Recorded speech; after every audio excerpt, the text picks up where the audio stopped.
அனைவருக்கும் வணக்கம். நம்முடைய சேனல் டிஏடி சேனல். இன்றைய தலைப்பு என்னன்னு சொன்னீங்கன்னா, கனிம வள விவகாரம். அங்கே கன்னியாகுமரி சைடில் 200 லாரி லைனாக நிற்கிது, பார்த்தீங்களா? நீங்கள் எல்லாருமே பார்த்தீங்களா? அப்படியே லோடு ஏற்றி நிற்கிது. என்ன காரணம் அப்படின்னா, இங்கே தமிழ்நாட்டிலேருந்து நம்ம மாநிலத்திலேருந்து கனிம வளங்களை ஏற்றி கேரளாவுக்கு கொண்டு போகிறாங்க. இது புதுசாக நடக்கிறதில்ல.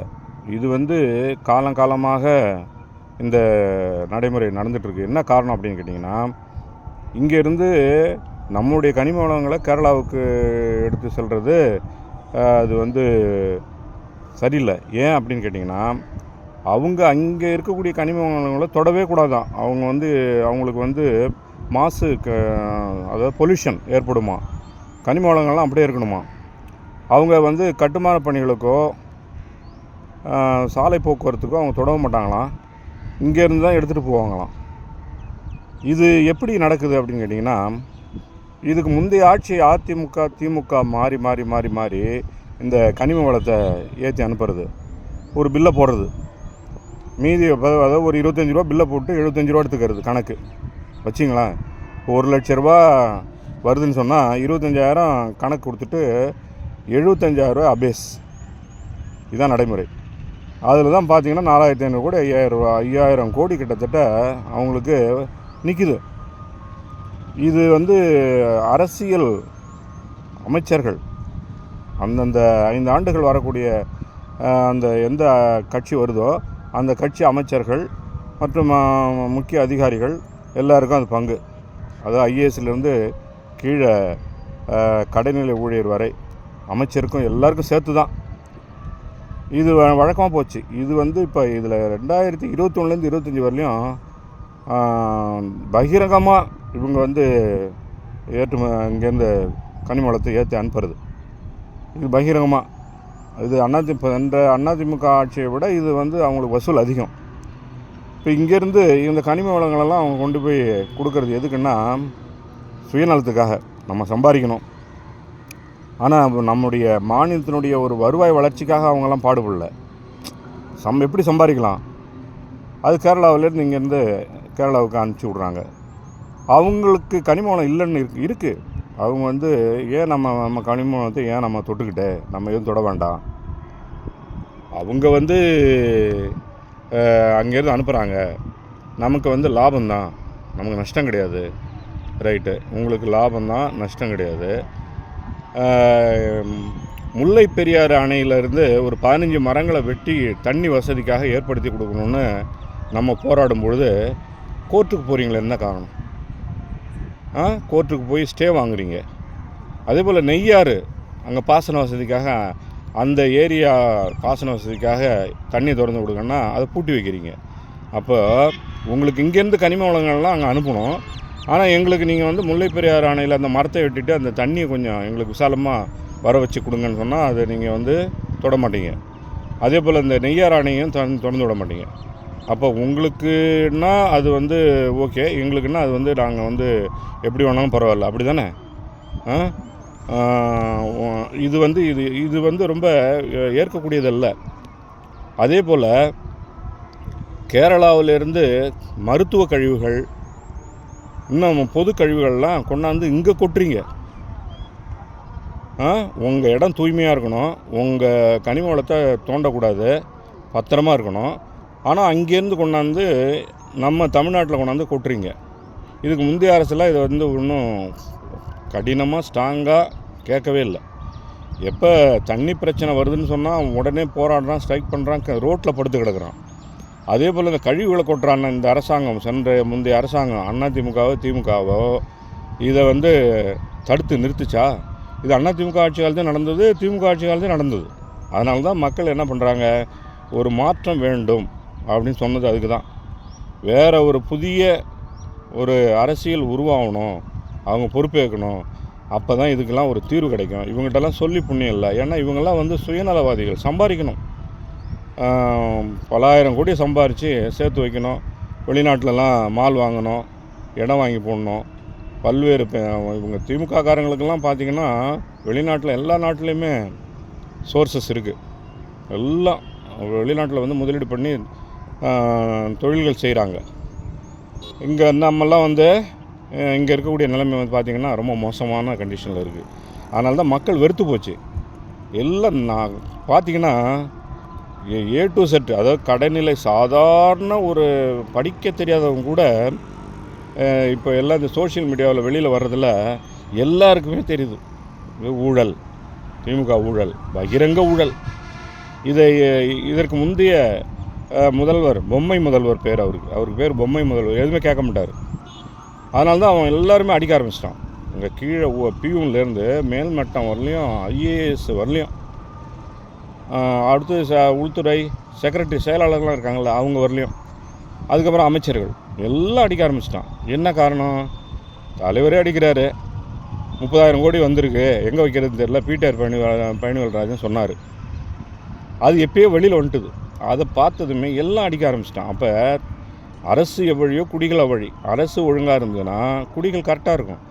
அரசு சரியில்லைங்கிறது பிடிஆர் பழனிவேல்ராஜனே வெளியே சொல்லிட்டார். 30,000 கோடி வந்திருக்கு மாப்பிள்ளை சாருக்கு, அதை எங்கே வைக்கிறதுன்னு தெரில, எப்படி அதை வந்து பணமாக ஒயிட்டாக மாற்றுறது தெரில, எல்லாமே யோசனை பண்ணிக்கிட்டு இருக்காங்க அப்படின்னு வெளிவந்தது. அன்னையிலேருந்து அவன் பார்த்தான், அவன் அடிக்க ஆரம்பிச்சிட்டான். அப்போ இப்போ நீங்களே தலைமை ஏற்று நடத்தக்கூடிய முதல்வர் குடும்பமே சரியில்லை. அப்போ மற்ற அமைச்சர்கள் என்ன பண்ணுவாங்க? அவங்க அடிக்க தான் பார்ப்பாங்க. இப்போ மற்ற அதிகாரிகள் என்ன பண்ணுவாங்க? மற்ற செயலாளர்கள் என்ன பண்ணுவாங்க? அடிக்க தான் பார்ப்பாங்க. இது வந்து காலங்காலமாக நடந்துகிட்ருக்கு. இது உங்கள் ஆட்சியில் மட்டும் இல்லை, திமுக ஆட்சியில் மட்டும் இல்லை, அண்ணா திமுக ஆட்சியிலும் நடந்தது தான். மாறி மாறி அவங்க அடித்தாங்கன்னா இவங்க கண்டுக்க மாட்டாங்க, இவங்க அடித்தாங்கன்னா அவங்க கண்டுக்க மாட்டாங்க. யாராவது ஒருத்தவங்க ஆட்சிக்கு வந்தாங்கன்னா நாங்கள் அவங்கள பார்க்குறோம் தூக்கிறோன்னு சொல்லி மக்களை ஏமாத்துறது. ஆனால் ஒன்றும் இருக்காது. ஏன்னா அவங்களுக்குள்ள ஒரு அண்டர்ஸ்டாண்டிங், இந்த திமுக ஆட்சி வந்ததுன்னா அவங்கள நாங்கள் தூக்கி உள்ளே போட்டுருவோம்பாங்க. ஒன்றும் இருக்காது, சும்மா பிரெயின் வாஷ், மக்களை ஏமாத்துறது. அண்ணா திமுக வந்ததுன்னா அவங்கள பிடிச்சி உள்ளே போட்டுருவோம்பாங்க. அவங்களுக்குள்ள ஒரு அண்டர்ஸ்டாண்டிங்கில் ஓடிட்டுருக்கு. இன்றைக்கும் வந்து இவங்க அடிக்கிறது அவங்களுக்கு கமிஷன் போயிட்டுருக்கு. அண்ணா திமுக அந்த குரூப்புக்கு கமிஷன் போகுது. அவங்க ஆட்சிக்கு வந்தாங்கன்னா திமுக காரங்களுக்கு கமிஷன் போகுது. இது நடைமுறையில் இருந்துகிட்ருக்கு. இதனால தான் மக்கள் என்ன பண்ணாங்க, வெறுத்து போய் ஒரு மாற்றம் வேண்டும், இதுக்கு மேலே சரியாக வராது. எப்பா நான் உங்களுக்கு சொல்கிறோம், மக்கள் சார்பாக சொல்கிறோம், கேட்டுங்க. உங்களுடைய காலங்கள் நிறைவேறி போச்சு. 60 ஆண்டுகள் முடிஞ்சு போச்சு. உங்களுடைய சகாப்தம் 60 ஆண்டுகள் நிறைவு பெற்றது. இனிமேல் உங்களுக்கு வாய்ப்பு இல்லை ராஜா. இதுக்கு மேலே புதிய ஒரு பரிமாணம் உள்ள, ஒரு நேர்மையுள்ள, ஒரு ஊழலற்ற, ஒரு லஞ்சமற்ற ஒரு சிறப்பான ஒரு அரசு வேணும்னு மக்கள் எதிர்பார்க்குது. அதனால தான் 2 ஆண்டுகளில் கட்சி ஆரம்பித்து இன்றைக்கி ஆட்சியை பிடிச்சிருக்காரு. அதுவும் வந்து நீங்களாம் கூட்டணியாக நின்னீங்க, அவர் தனித்து நின்னார், 108 சீட்டு வந்தார். அதில் என்ன காரணம்? மக்கள் வெறுத்து போய் தான் குத்துறா, டிவிகேவில் குத்து, தமிழக வெற்றி கழகத்துக்கு குத்து வந்தார். இப்போ நல்லா சிறப்பாக செய்கிறார். மக்கள் எல்லாருமே நல்லா செய்கிறார், நல்லா இருக்குது அப்படின்னு தான் சொல்கிறாங்க. யாருமே அது சரியில்லைன்னு சொல்கிறது யார்? அதிமுக சொல்லுவாங்க, திமுககாரங்க சொல்லுவாங்க. ஒருத்தவங்களை வந்து கைது பண்ணால் உடனே அந்த குரூப்பு தான் வந்து நிற்கும். அவங்கள்ட்ட வந்து சம்பாரிச்சாங்க இல்லையா, அந்த குரூப்பு தான் நிற்கும். யாரும் மக்கள் கரெக்டாக யாருமே போய் அங்கெல்லாம் நிற்க மாட்டாங்க. அவங்களுக்கு தெரியும், எல்லாருக்கும் தெரியும். இப்போ ஒரு இடத்த ஒரு அவங்கள கைது பண்ணுறவங்க ஒரு பேசுகிறாங்க அப்படின்னு சொன்னால் உடனே அந்த குரூப் தான் வந்து ஒன்று கோஷம் போடும், இது போடும். பொதுமக்கள் யாரும் வரமாட்டாங்க. அது நல்லாவே எல்லாருக்குமே தெரியும். அதனால தான் மக்கள் வெறுத்து போய் இங்கே புதிய மாற்றம், புதிய பரிமாணம் வேணும் அப்படின்னு சொல்லி தான் தாவேக அரசுக்கு ஓட்டு போட்டு இப்போ விஜய் முதலமைச்சரை ஆக்கியிருக்கு. இவர் தொடர்ந்து முதல்வர் தான். அதுக்கு மாற்றாக யார் வருவா அப்படின்னா அண்ணாமலை. அவர் வந்து இனிமேல் கட்சியை வளர்த்துருவார். ஏன்னா அவருக்கு நல்ல பேச்சு திறமை இருக்குது. நிறைய விஷயங்களெல்லாம் வந்து எடுத்து வெளியில் சொல்கிறாரு. இதெல்லாம் நடந்திருக்கு நல்லா சொல்கிறாரு. அவர் வந்து அவருக்கும் வந்து மக்கள் ஆதரவு கொஞ்சம் இருந்துகிட்ருக்கு. இது வரலையும் என்னென்னா, விஜய் வந்து தொடர்ந்து முதல்வராக வருவார். அவர் நிர்வாகம் நல்ல நிர்வாகம் தான் அவர் தான். அண்ணாமலை வந்து எதிர்கட்சி தலைவராக வருவார். அவங்களுடைய கட்சி இன்னும் கட்சி கொடி கட்சி அதெல்லாம் இல்லை. இப்போதைக்கு வி த லீடர்ஸ் அப்படின்னு சொல்லி ஃபஸ்ட்டு ஒரு மாநாட்டை கூட்டிருக்காங்க. அது சிறப்பாக நடந்திருக்கு. அதில் பிஜேபி உள்ள எல்லா நபர்களும் பிஜேபியில் உள்ள நபர்கள் தான் பெரும்பாலும் அதில் வந்து சேர்ந்துருக்காங்கன்னு எல்லாருமே சொல்கிறாங்க. அது எப்படியோ அவர் தனியாக பிரிச்சுட்டு வந்து அவர் கொண்டு வந்தார்னா இனிமேல் மாற்றங்கிறது 60 வருஷத்துக்கு எங்காண்ட தமிழக வெற்றி கழகம், அடுத்தது வி த லீடர்ஸ், இது 2 தான். இதுக்கு மேலெலாம் திமுகவோ அண்ணா திமுகவோ இனிமேல் வேலைக்கு ஆகாது. நீங்கள் உங்களுக்கு சரியாக போச்சு, 60 வருஷம் முடிஞ்சு போச்சு. இதுக்கு மேலாம் வாய்ப்பே கிடையாது ராஜா, எல்லாம் ஞாபகம் வச்சுங்க. அதே போல் இந்த இது காலித் அப்படிங்கிறவர் அந்த கேரளாவுக்கு 200 லாரிகள் நின்றுது இல்லையா, அதில் வந்து அவர் வந்து அந்த ஓட்டுநர், அதாவது லாரிகளுடைய சங்கத்தில் ஏதோ நிர்வாக பொறுப்பில் இருக்கார். பிறகு விடுதலை கட்சியில் இருக்கார், அவர் விடுதலை சிறுத்தை கட்சியில் இருக்கார். அவர்கிட்ட ஒரு வக்கீல் பேசுகிறார். அந்த அதாவது என்ன பேசுகிறாரு அப்படின்னா, கன்னியாகுமரி மாவட்ட ஆட்சியர் ஸ்டாலின், இது SP superintendent of police Stalin, அவர் வந்து கேரளாவுக்கு லைனாக நின்ன லாரிகளை லைனாக நிறுத்த சொல்லிட்டார். இது என்னென்னா நம்ம தமிழக அரசு எடுத்த முடிவு. ஏன் அப்படின்னா 3 மாதத்திற்கு இடைக்கால தடை, வெளி மாநிலங்களுக்கு கனிம வளங்களை ஏற்றிச் செல்வதற்கு 3 மாதத்திற்கு தடை விதிக்கப்பட்டுள்ளது. அந்த தடையை தான் இவர் என்ன பண்ணார், ஃபோர்ஸ் பண்ணார். அதாவது ஸ்டாலின் எஸ்பி, கன்னியாகுமரி மாவட்ட எஸ்பி ஸ்டாலின் போகக்கூடாதுன்னு சொல்லி உடனே இவர் ஒரு வக்கீல் உயர் நீதிமன்றத்தில், மதுரை உயர்நீதிமன்றத்துக்கார ஒரு வக்கீல், அவர் வந்து அந்த காலித்துக்கு பேசுகிறார். இவன் இனிமேல் வந்து எஸ்பி இவன் இருக்க முடியாது, இவன் எங்கேயும் இருக்க முடியாது, இவன் நாங்கள் மாற்றி காட்டுறோம் அப்படின்னு சொல்லி இவர் பேசுகிறாரு. உடனே அந்த காலித்தும் அதுக்கு தகுந்த மாதிரி அவரும் பேசுகிறார். இந்த வீடியோ வந்தது. இதெல்லாம் வந்து வேலைக்கு ஆகாது. தமிழக அரசு, ஒரு அரசு எடுத்துக்கூடிய ஒரு செயல்பாட்டுக்கு நீங்கள் என்ன வந்து பார்த்துருவோம் தீர்த்துருவோன்னு சொல்கிறீங்க, அதெல்லாம் வேலைக்கே ஆகாது. அதெல்லாம் ஞாபகம் வச்சிங்க. அதனால் இந்த கனிம வளங்கள் இனிமேல் வெளிமாநிலங்களுக்கு தற்போது இல்லை. ஏன் அப்படின்னா இங்கே தமிழ்நாட்டில் கட்டுமான தொழில்கள் பாதிக்குது. எல்லாம் அங்கே வெளியில் போனால் இங்கே எல்லாம் பாதிக்குது. கனிம வளங்கள்லாம் எல்லாம் தடை பண்ணியாச்சு. இந்த கனிம வளத்தை வெட்டி எடுக்கிறாங்களே, அது வந்து முறையான லைசன்ஸ் இல்லாமல் அவங்க வெட்டி கொள்ளடிச்சதெல்லாம் இப்போ தடை பண்ணியாச்சு. அது பிரபு தான் கனிம வள அமைச்சராக இருந்தார், அவர் தான் எல்லாம் தடை பண்ணியிருக்காரு. வெளிமாநிலத்துக்கு போகிறதையும் தடை பண்ணிட்டார். இப்போ என்னென்னா கட்டுமான தொழில், நம்ம தமிழ்நாட்டுக்கு கட்டுமான தொழிலுக்கு இப்போ ஃப்ரீயாக கிடைக்கும்.